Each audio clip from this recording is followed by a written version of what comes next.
Hi, and welcome back to episode 4 of Where Did I Go? A podcast for women in the messy middle of modern motherhood.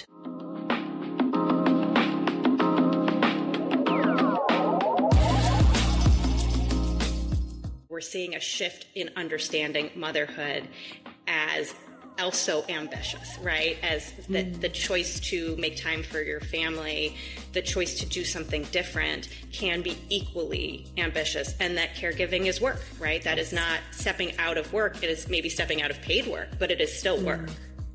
Yeah, absolutely. And you have ambitious plans for your family. You want to raise them in a way that is good, right? That is ambitious, to not just do the bare minimum when it comes to parenting, but to throw yourself into it, to give it all you've got, to raise healthy, well-adjusted children. That requires a level of ambition.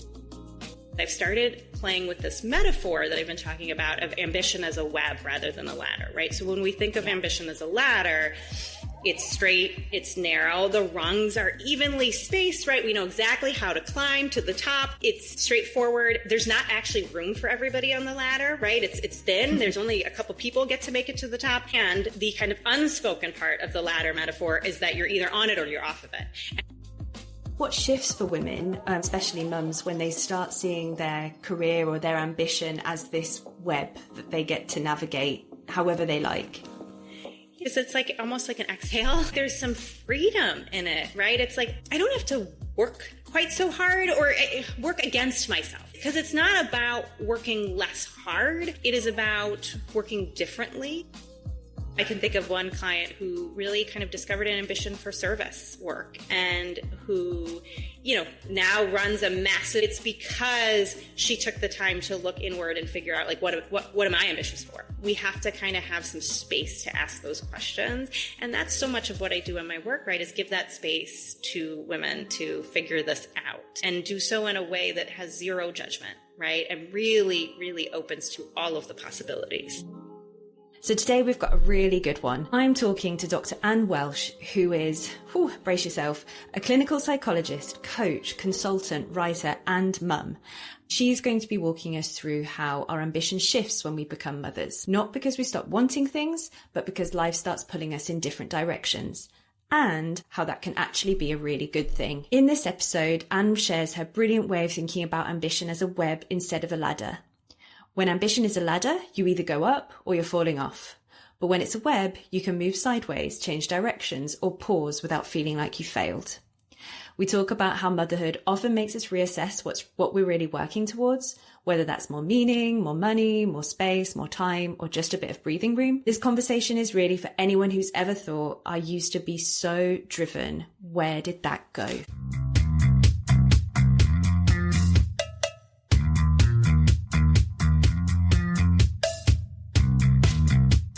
Hi, Anne. It's so great to have you here today. Yeah, thanks for having me. It's exciting to be here. Okay, so to kick things off, I would love just to hear a bit more about your story. Like, talk me through what's the last few years looked like for you. Sure. I mean, the short version is the last few years has been fairly busy because I have 4 kids and we are in the thick of the big kid and into teen years. There's a lot of driving people places and activities, but slightly more zoomed out version. I started my career as a clinical psychologist and I've been doing that for a very long time. But I found, early on in my career, I had children.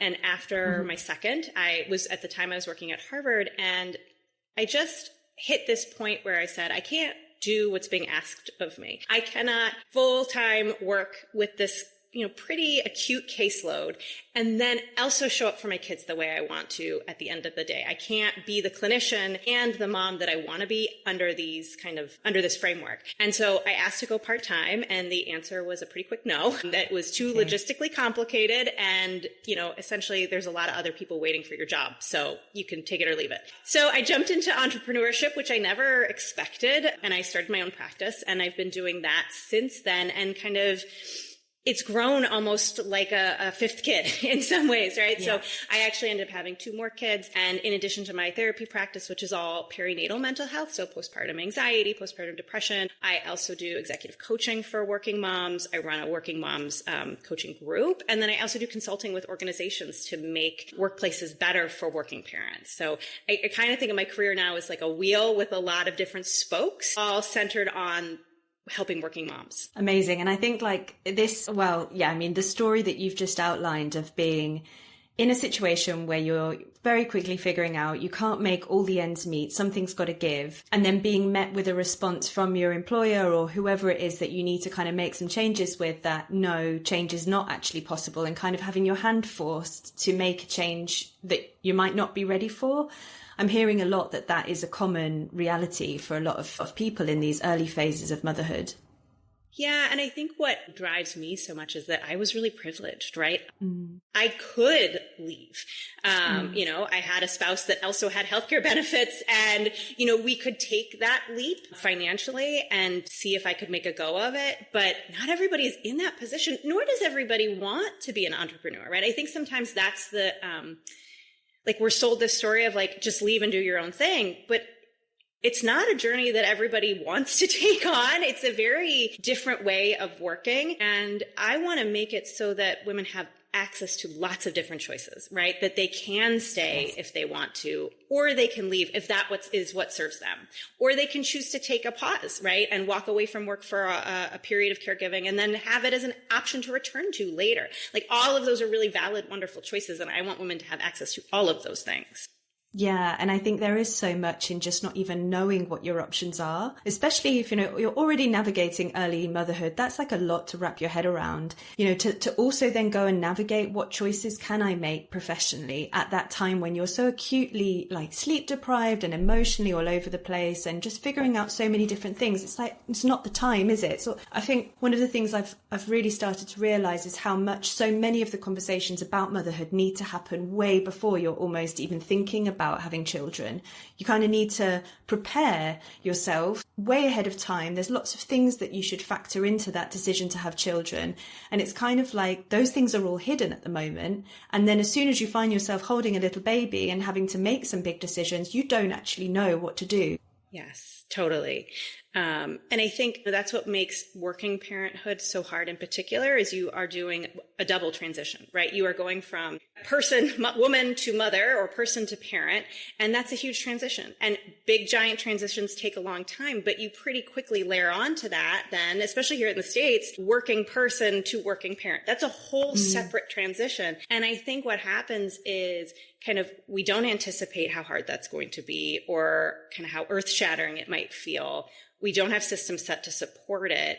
And women just kind of, it's almost like a freeze response, right? If you think of kind of your traditional stress responses, you fight or you can freeze. And I think a lot of women get to freeze. And then that's when we see them leaving a little bit later, right? I think you see women coming back from leave and then leaving 18 months later, right? And I think it's because of this experience of you come out of that freeze, you come out of that haze and you're like, oh, whoa, maybe this isn't me. And I don't want what I have right now. And I've got to do something differently. Yeah, I can really identify with that. And you must see also quite a strong relationship between that's almost a pressure cooker situation, isn't it? Lots of things happening at the same time. And then your clinical practice is in perinatal health. And there must be a relationship between those two things. Totally. And so a couple things, one is we think of postpartum mood disorders as just depression, but it's not, right? You can have postpartum anxiety, postpartum OCD, in rare cases, postpartum psychosis, right? There's a lot of different postpartum mental health issues that can arise. The other, I think, misnomer or myth about it is that it shows up right away. And that's not always the case, right? It really, from a diagnostic perspective, it can be any time in the first year. Some of us in the field even say kind of once postpartum, always postpartum, that it can really show up almost at any point. And I find that my practice in particular is more often postpartum anxiety than depression, and more often after the return to work, 6 months, 9 months down the road of, I can't sleep. I am constantly on edge. I'm irritable all the time, right? I'm struggling with mom rage. All of these things that people don't even understand to be kind of part of the maternal mental health picture, and trying to wrap their heads around like what I don't feel like myself, and I don't understand how to get back there. And workplaces don't get that either, right? Because nobody at work is thinking, oh, this could be a postpartum mental health issue. They're just stressed, or moms can't handle it, or whatever the myth is that the workplace holds. Yeah, absolutely. And there is so much taboo wrapped around any kind of mental health discussion when it comes to motherhood, because you're supposed to thrive, you're supposed to flourish, you're supposed to be, this in this golden era where everything is amazing because you've just given birth and this is your purpose as a woman to sort of like mother. And for so many women, for myself included, the reality of being in a situation where I felt a lot of anxiety and a lot of sadness and a lot of confusion was really disconcerting. Like I didn't know what to do with that. And I also felt like I couldn't talk to anyone about any of those things because it was shameful. Yeah, it's funny. I was one of the first in my kind of group of friends to have a kid, and my oldest just turned 16. So the conversations have moved forward quite a bit since then. But at the time, nobody was talking about motherhood being hard, even like that just wasn't in the kind of common parlance. And so when it was hard, when, we had days where I was crying and the baby was crying and nobody knew what to do, I just thought I must be the worst mom ever. Yeah. And I didn't know what to make of it because I had studied the transition to motherhood from a psychological perspective in my own research. I had been babysitting since I was like 12. I had been around kids. I thought it wouldn't be so hard and nobody warned me. Yeah. And I found myself then having conversations with all of my friends when they were expecting their first to just say, you're going to have a day. And you're going to think you're the worst mom in the world, and the baby will be crying all day, and you will be crying all day. Your spouse might be crying all day, and it's going to be okay. And it's because this is hard, and here's all the reasons that it's hard, and call me when that happens, because I don't want you to feel the way I felt of layering shame on top of that and saying, this must be a me problem. Yeah, absolutely. And having that voice, that other perspective in your network some way or another is just so important. Like if you can't seek help in that period of time because you almost can't think straight, can you, when you're in the middle of this messy postpartum, whatever it is, even if you're not, on the clinical scale of having anxiety or depression, like even in the best case scenario, it's still confusing. It's hard to know what you need, and you kind of need other people in your circle to hold out that hand or give you that other story to tell yourself, so that when it feels really hard, you can remind yourself, hey, this is not me. This is the reality of it's like this for everyone, basically. I always say, like, it's hard because it's hard, not because you're doing it wrong, right? Exactly. And that's like the message I want people to hold on to. And it's beautiful too, right? I mean, I think sometimes we get really caught up in the motherhood is hard language and miss that it's beautiful. Yeah. So I always make sure to share that too. But it's two things, right? Two things can be true.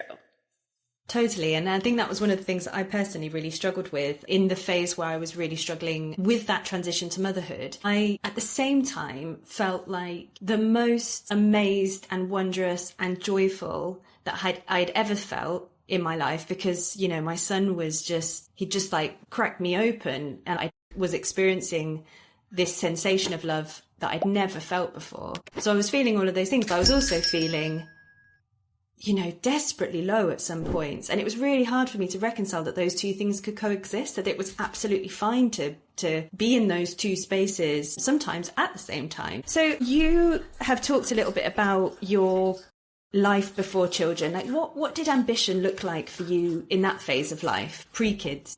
Yeah, I mean, I would say I was pretty darn ambitious. I had already made a big career pivot, but I was basically operating in ladder climbing mode. So I had kind of climbed the ladder, if you will, to get into medical school, and got in, and then realized, whoa, this is not actually what I want. I want something else. I'm not quite sure what that is yet, but I'm going to figure it out. Mm-hmm. And then kind of quickly just got on another ladder, and this time to the degree in clinical psychology, a doctorate, the wrong kind of doctor, according to my parents, right? Who were both medical doctors, but, got my doctorate, landed the job at Harvard, right? I just climbed another ladder, and it wasn't until I left Harvard and I was kind of like, who does this? Right? Who walks away from this again? And I walked away because of my kids. That's when I started really shifting. What does it mean to be ambitious? Because I don't feel less ambitious. I still really value my career and want to make a difference and make an impact, but here I am doing it in a dramatically different way without the accolades or the kind of external validation that I was used to. And that was a wonderful place of growth. But it was also, again, like parenting, very, very hard to kind of tolerate that shift when I didn't have anyone that could name it or talk about it or voice that with me. Yeah, you touched upon something really interesting there, this idea of the validation from others that you're doing the right thing. I think often when you do the thing that is right for you, certainly after having children, it can be on paper a really weird choice. You know, you might be taking a pay cut or a less senior role, or I've certainly found myself in situations where I've almost sheepishly been like almost apologizing for the changes that I was making professionally. They felt so right to me inside, but I couldn't really articulate why they were right for us as a family. And there was a sense of, okay, that's an interesting choice. Like, yeah, you know, and I think that can be a struggle if you're already feeling a bit insecure about the choices you're making, to not have the sort of acceptance or the encouragement from others, or worse, actually, to have that insecurity reinforced by others. That can be, that's really hard. Yeah. Yeah. And I think, you know, sometimes that old advice of, well, just who cares what everybody thinks, that doesn't really work, right? We're social creatures. Not only are we socialized to care what other people think, it's built in biologically, right? We are a tribal species. We depend on groups to survive. And so when everyone else in your group or that you encounter says, that's a bad idea, it's going to cause anxiety. That's normal. And, right, again, back to the two things are true, and it can still be the right choice. And you can find the internal kind of grounding and compass to do it anyway, and take steps forward in that direction. But I do think there's also this piece where, you know, we're seeing a shift in understanding motherhood as also ambitious, right? As the choice to make time for your family, the choice to do something different can be equally ambitious, and that caregiving is work, right? That is not stepping out of work. It is maybe stepping out of paid work, but it is still work. Yeah, absolutely. And you have ambitious plans for your family. Like you want to raise them in a way that is good, right? That is ambitious, to not just do the bare minimum when it comes to parenting, but to throw yourself into it, to give it all you've got to raise healthy, well-adjusted children. That requires a level of ambition. And yeah, you're right. It kind of falls back to the lack of kind of prestige we give to caregiving. Like it's just not a thing that we value. So making a choice to focus on caregiving is perceived as an unvalued choice. Yeah. Yeah. It feels small and yet it's huge, right? And I think as women in particular, we have a complicated relationship with that, right? Because we are so socialized to look outward and to look at others for approval, whether it is the report card that, you know, I certainly got when I was a kid of like, Anne is a pleasure to have in class, code word for Anne follows all the rules and does exactly what she's supposed to do, right? And that gets reinforced over and over and over and over again, right? Women, and then particular mothers, are supposed to serve everybody else's needs first and take care of everybody else and put themselves at the bottom of the list. And so to turn inward is particularly revolutionary, really, for women and for mothers. You're going against the grain a lot to be able to do it. And yet when you do, it's life-changing for you and for your kids, right? That's usually the angle that I feel like helps people start to do it, right? If I do this for me, I model it for my kids and I give them the freedom to turn inward rather than look outward for validation.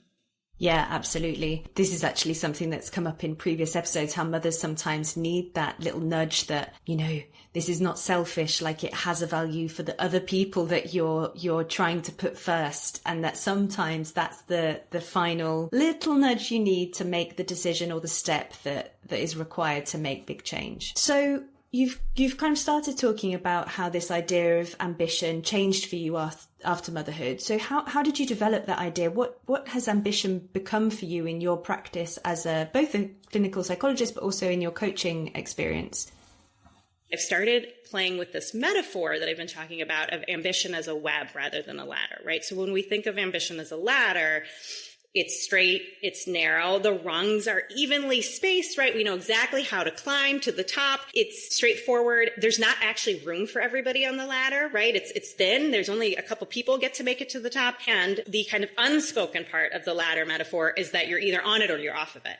And off of it is failure, right? Like you might as well not exist if you're stepped off the ladder. And I think, I always use the examples of law firms as a good understanding of this, right? Where it's kind of up or out culture. Either you get promoted to the next level or you are asked to leave. There is no choice to stay other than to keep climbing. But I find that with this model, most people that make it to the top actually aren't all that happy. And a lot of people get there and they're like, what did I even do this for? This doesn't actually feel any better. I still feel like I'm somehow not enough. And what I encourage people to do is almost envision like zooming out into space and look at that ladder and recognize that it is a teeny tiny part of a giant web, right? So like picture, if you've taken your kids to the playground and they have those webs and it's like knotted ropes and, there's kids that are climbing all over the place really fast and there are kids that are sitting on it like chilling, having a snack, resting. There's someone probably hanging upside down. There's someone climbing on the backside of it, right? Every kind of movement is welcome. And you can go in all sorts of different directions. And it's all part of being on this web. That's what I want people to think of as ambition, right? There is room to rest and have your snack. There's room to zoom really, really fast. You can totally change directions. You can do things that other people view as upside down because of where they're standing, right? There is always space to pivot and make different choices and then make different choices again.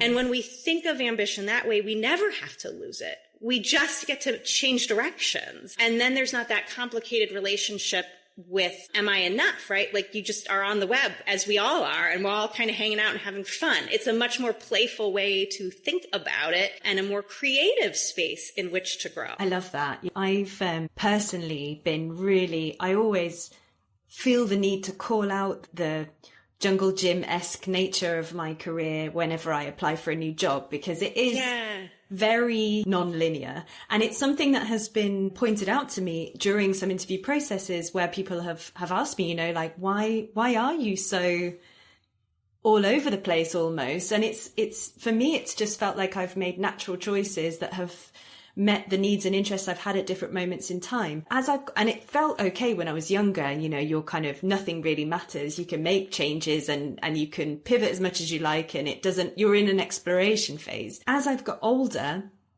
and both more senior, if you like, but also kind of felt the pressure of needing to prove a certain thing because I'm X many years into my career now. I need to prove that I've grown or increased my capacity and my potential professionally. Because there's been that pressure both externally and internally, I've felt way more insecure about the fact that I've had this web-esque professional history versus a more linear ladder. Because I guess the ladder is easier to understand. The web requires some abstracted thinking from others to understand where the potential lies in all of the different skill sets you've developed by doing things in a less direct way.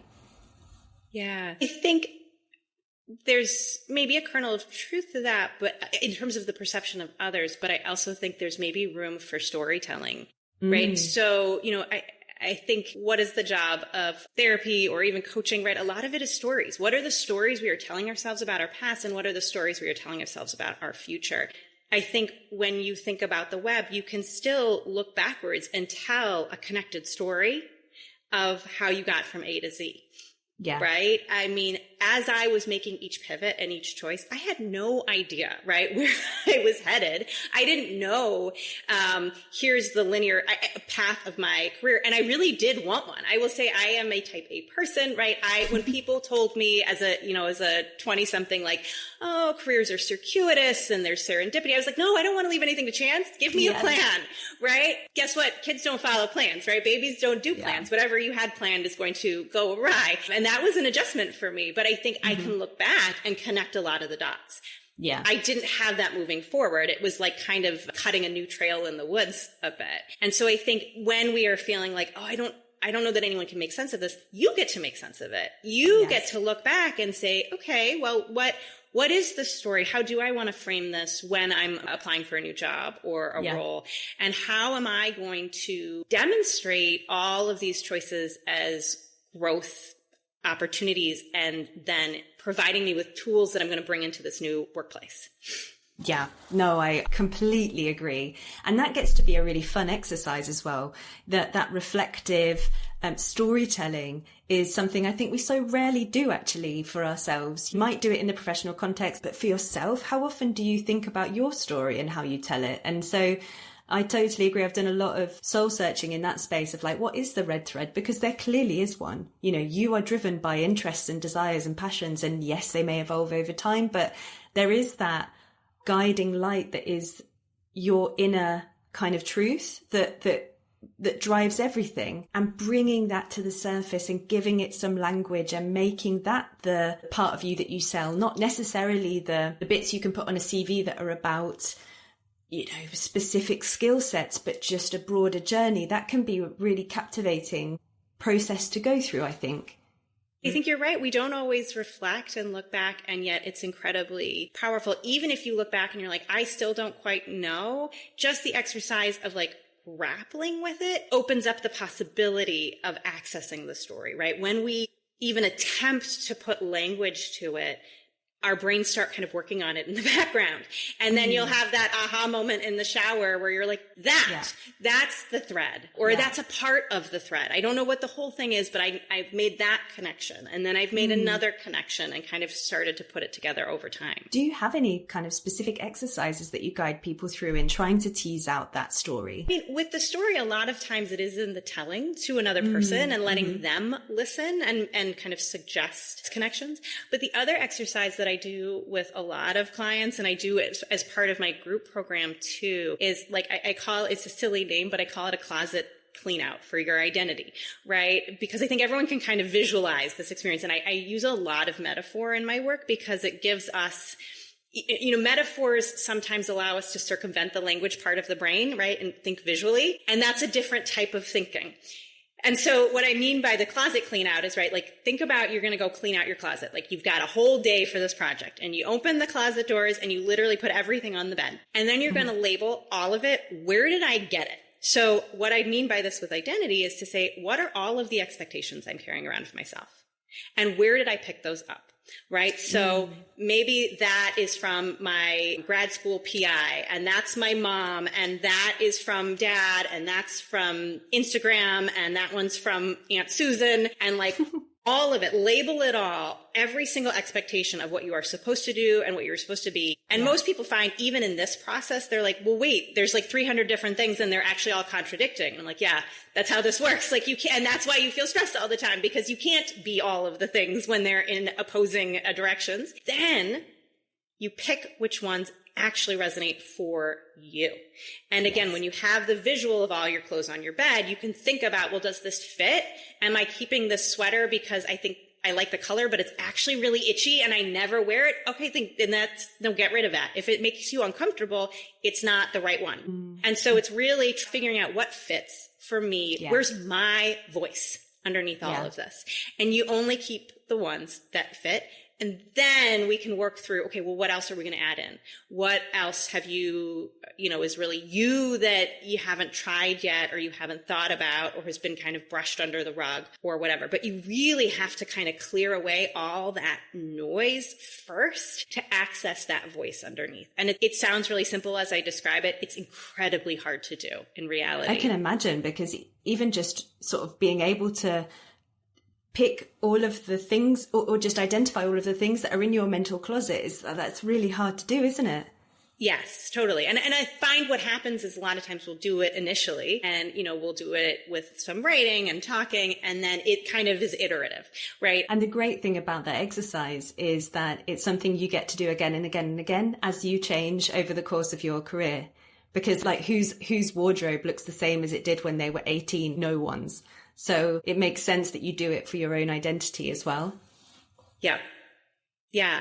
And I think that's an important part of the motherhood story too, is that, you're not meant to stay the same person, right? Like, thank God we aren't all the same people that we were when we were 20, right? You know, like it's appropriate. We keep developing and growing and learning throughout our entire lives.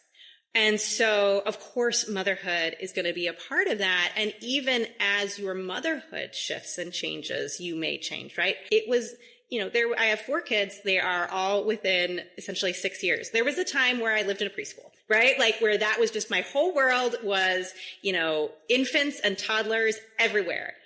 Now my world looks really different, right? I still have 4 kids. There's still sometimes a lot of noise in the house, but you know, I can actually leave the house and leave them all at the house and they're going to be fine, right? I don't need to necessarily get a babysitter if I'm going to the grocery store for milk.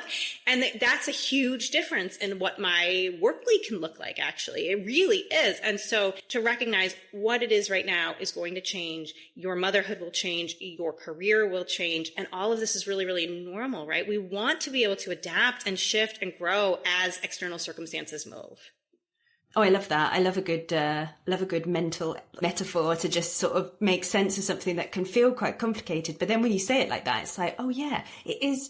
I mean, not that the exercise is simple, but it is as simple as deciding this isn't good for me anymore. I don't use it. I don't want it. I'm going to put that somewhere else because it's making my own experience of life more confusing. And what I need right now is clarity. Yeah, completely. So from your experience, what shifts for women, and especially mums, when they start seeing their career or their ambition as this web that they get to navigate however they like? Yeah, I mean, I think the big shift is it's like almost like an exhale, right? Yeah. There's some freedom in it, right? It's like, I don't have to work quite so hard or work against myself, right? It's because it's not about working less hard. It is about working differently.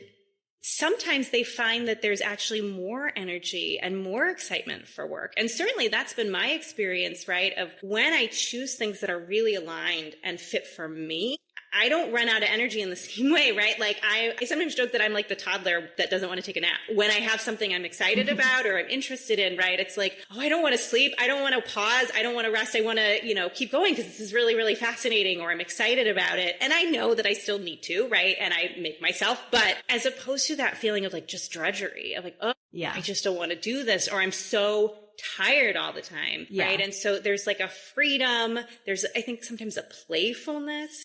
Really the shift, and this is something that I talk a lot about in my book, is moving from this kind of striving that feels fear-based, that is really unhealthy, of like, I have to do all the things because otherwise bad things will happen, right? Or someone will find out I'm not perfect, or everything will fall apart, or whatever, to striving because I'm excited. And I'm striving because this is something I'm really wanting to move towards. And when we're striving because of fear, there is no room for rest. It's just like, it's that ladder. I've got to get to the top. I've got to make it to the other side. Then I can rest. But what happens is as soon as you get to that goal, you move the goalpost and there's a new thing and you never actually get to rest.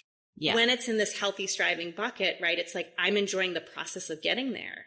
So there is no rush and I can pause and I can take a break and I can come back and I can move. Right. And so it's that freedom. It's not less. It's not smaller even. It's actually more expansive, really.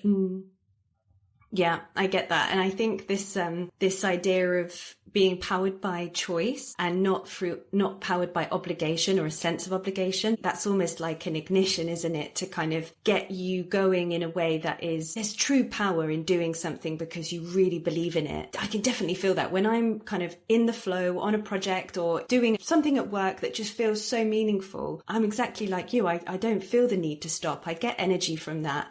I've seen it play out with a lot of clients too. I can think of one client who really kind of discovered an ambition for service work and who, now runs a massive nonprofit and is very, very busy, but is thriving because she's doing what she feels called to do and loves.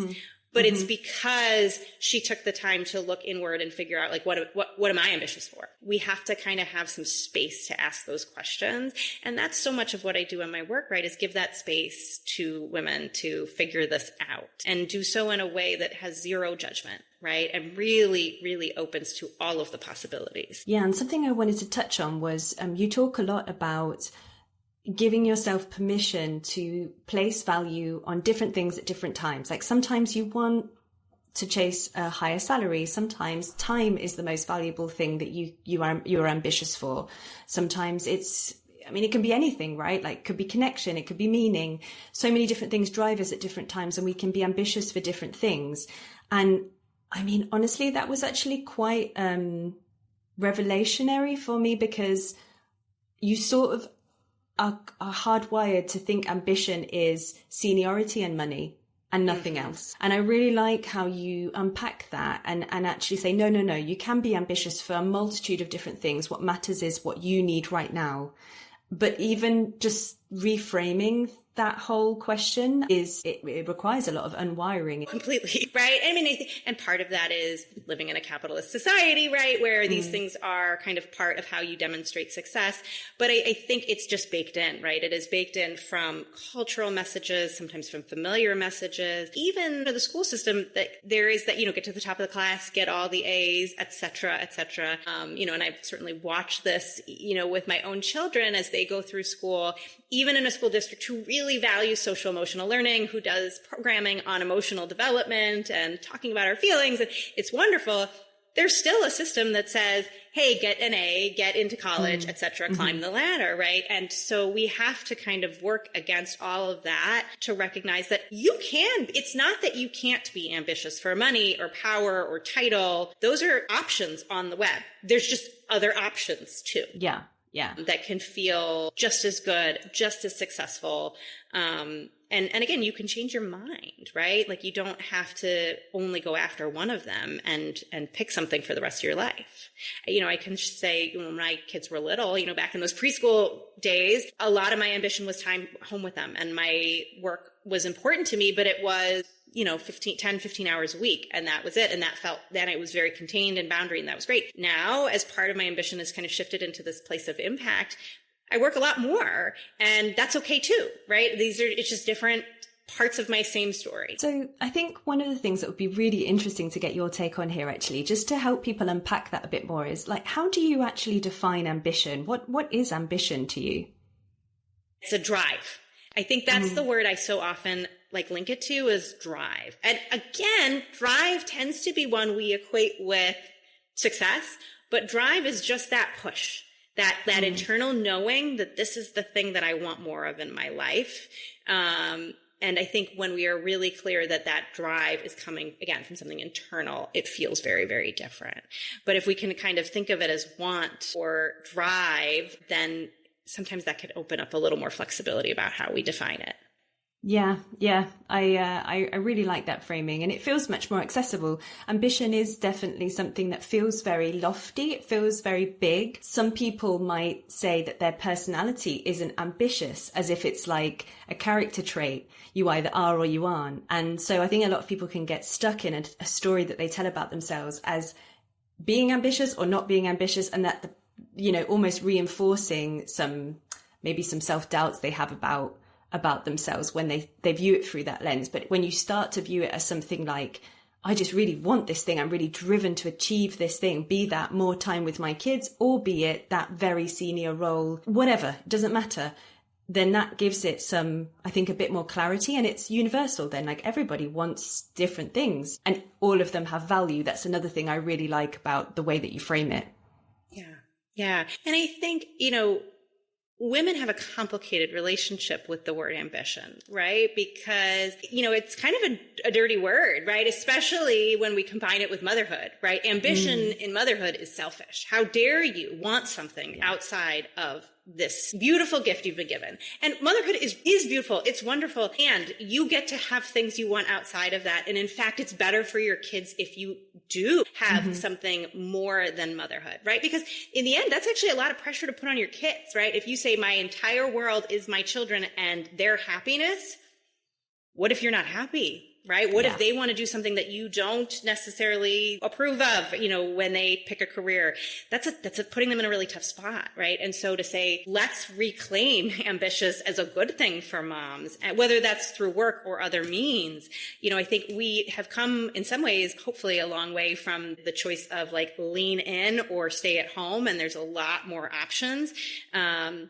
And, I want all of those options to be on the table and for all of them to be seen as valuable. So One of the things that's kind of cropping up in my mind as you're talking is just circling back a little bit to this idea of privilege, because I feel very conscious in all of the conversations that I have that there isn't a certain amount of privilege involved in being able to even ask yourselves these questions. Like, some people just have to work, right? They just cannot ask themselves the question about whether they like it or not. It is a need to have. It's not nice to have. What are some of the ways that women who find themselves in a position that they feel is non-negotiable, like there's no wiggle room, like what are some of the small things that people can do in those situations to kind of tune into their own sense of ambition or tune into their own needs or desires a bit more?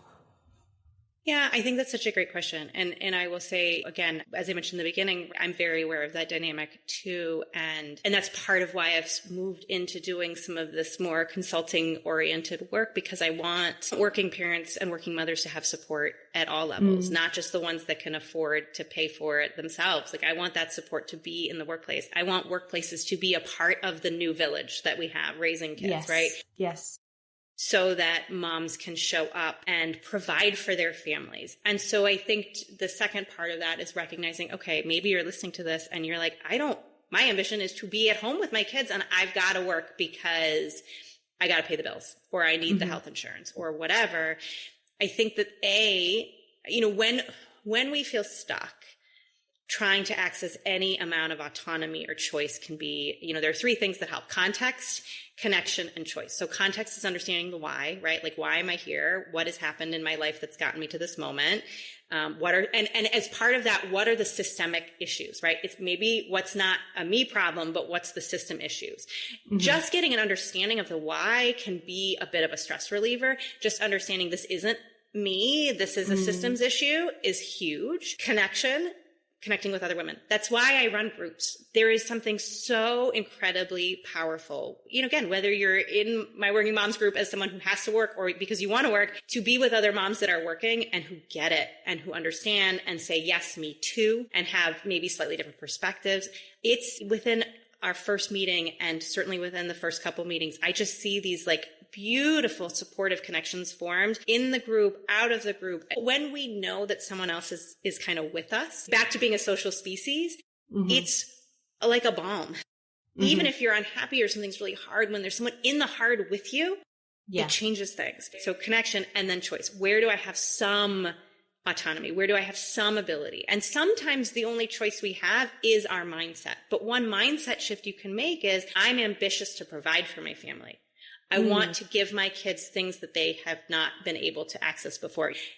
Again, money is not a bad thing to be ambitious for. Providing for your family is not a bad thing to be ambitious for. Yeah. It's a wonderful thing, right? To give your children a safe home and a roof over their heads.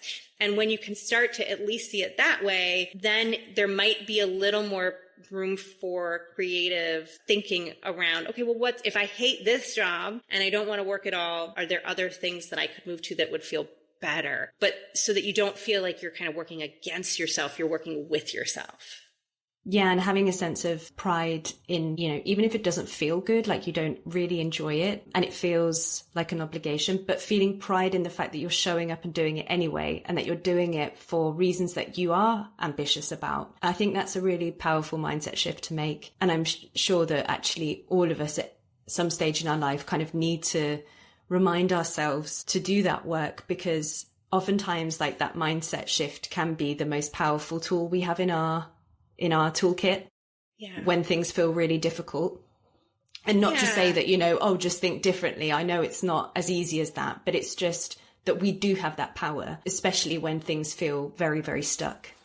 Yeah. And the other thing I'd add that I hear from a lot of women is like, especially if they don't want to be working, but even if they do, is this fear of like, well, and is it bad for the kids that I'm working, that I'm right? Is it like, that's the other side of this. And the data is pretty clear that no, right? I mean, there have been literal time studies where they look at the amount of hours moms spend with their kids and outcomes, and the amount of time is pretty much irrelevant. It's about the quality of time when you do get time with your kids. It's about the warmth. They don't, do they have many adults that are warm and attuned and a positive attachment figures? It doesn't just have to be mom, right? And even when they look longitudinally, children of working moms are just as happy as children of non-working moms. Children of working moms actually tend to have more egalitarian attitudes towards work and home labor. But other than that, right, and they actually tend to make more money in the end. But other than that, there's not a huge difference in outcomes when we kind of look over the course of time. And so I think that's the other thing to remember, like providing for your kids and working is not hurting them. The only thing that, potentially hurts them is if you are miserable and kind of, and depressed and not accessing care, like those kinds of things we want to have people get support around, but the work itself is not the problem.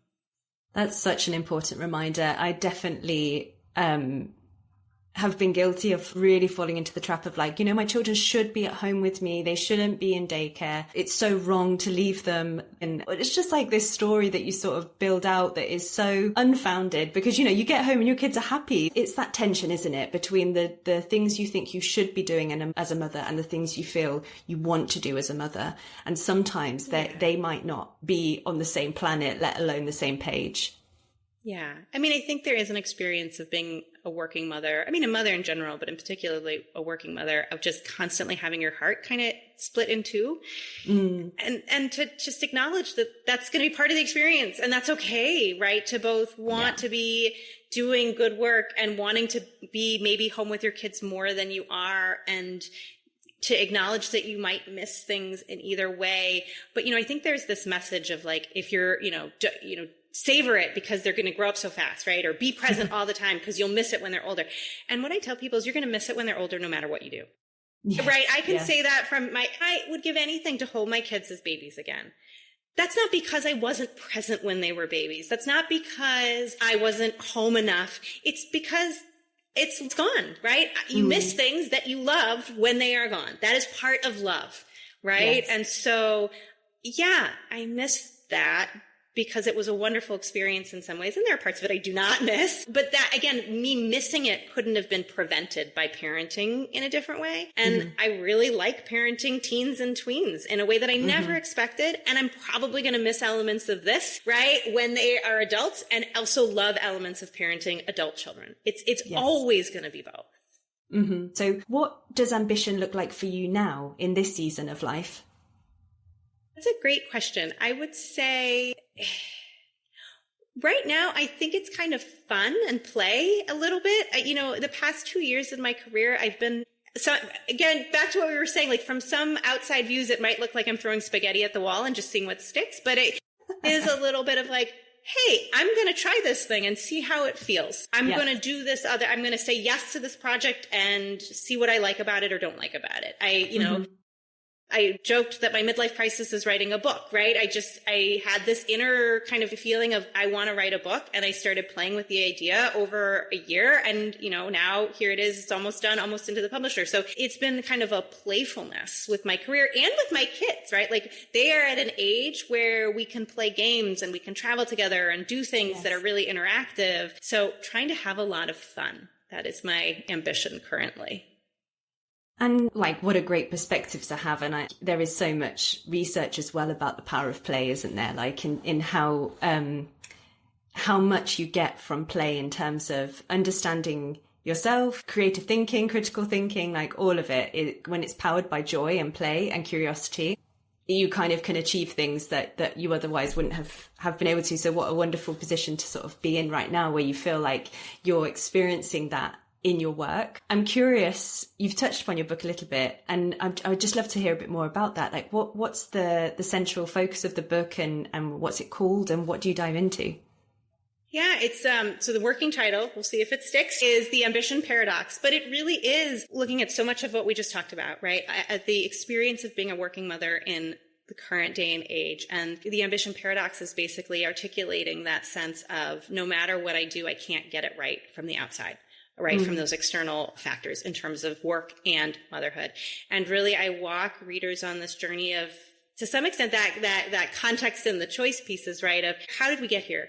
what is happening societally, culturally in this moment. I talk a lot in that section about the escalation of modern motherhood and the expectations that mothers are under. And I've watched this shift pretty dramatically. My sister is 10 years older than me, so her kids were 10 years older than my children. Experience as a mother versus my own are just worlds apart. And so talking about that. And then I talk about the motherhood advantage. And so, so often we hear about the motherhood penalty at work, and that's very real economically, but I kind of turn that on its head and talk about how motherhood actually can make us better at our jobs and more impactful and more ambitious. And then I talk about this shifting from unhealthy striving to healthy striving. And then I end it with a section on some of those systemic issues, right? What is kind of in the big picture holding us back, and how can men help? How can workplaces help? How can we shift the system too? Because this isn't, so often books talk just about what mothers need to do to change, and they can't be the only ones, right? Like this is not actually about us in some ways. It is about dismantling some of the bigger picture systems and then dismantling how those systems exist in our heads. And that's that shift, right? From unhealthy striving to healthy striving, is getting that system out and really turning inward instead. It sounds fantastic. Okay, well, I will watch with bated breath, and I just a huge congratulations, because it's no mean feat to write a book. Yeah, it's been a lot of fun, actually. I've really enjoyed the process. So, well, let's wrap up with a very quick fire round. Okay. So if you could give just one piece of advice or reassurance to any mum who feels she's fallen off the ladder and isn't sure where to turn next, what would that piece of advice be? Tell her to zoom out.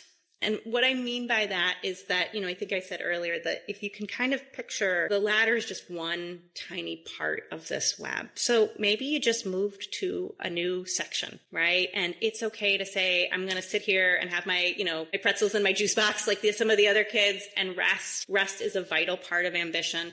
And then when you feel up to it, you can pick a different direction to climb in. Great. Now, what is something that you have stopped chasing? Probably a lifetime of working on this, but approval at this point, right? I mean, and I have just stopped caring what other people think. Yeah. Right. And so I think I've really stopped chasing any sort of approval and decided I'm just doing things that feel good for me and feel aligned with what I need and want and what my family needs and wants. Oh, that's amazing. And another really hard one to do, especially as a woman, I think. Yes. It's been a lot of inner work to get there. Yeah, I can imagine. And then just lastly, what's something you're making space for now? For pausing. Like I said, I think I'm working on the pause at the moment, because I am so excited about all of the things that I'm doing that I will sometimes forget that I need to take a nap, or that I should probably eat something or whatever. Yeah. And am in like excited go, go, go mode. And so I'm trying to make space for saying, you know what? Let's wait on that. Just hold on a minute. Take a nap, go play a board game with your kids, like do something that is more quiet and still, and have that as part of the experience too, so that you can sustain this over the long haul. Exactly. Then come back even more energized, right? Exactly. And then just lastly, where can people find out more about you and the work that you're doing? If they want to find me online, I'm on LinkedIn most days at Dr. Ann Welsh. And also they can find all sorts of information about me on my website, which is drannwelsh.com. And I love to hear from listeners. If you have questions or something resonated with you and you want to shoot me a DM on LinkedIn or email, I'd love to hear it and love to connect with people. So that's where you can find me. Amazing. And I'll put all of that into the show notes as well, so that people can quickly kind of navigate to the various places that you hang out online. Perfect.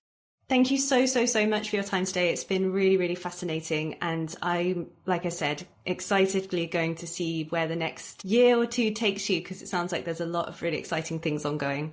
Yeah, thank you. Thank you so much for having me. This was a really, really fun conversation. Likewise. Well, take care. Bye-bye. Bye.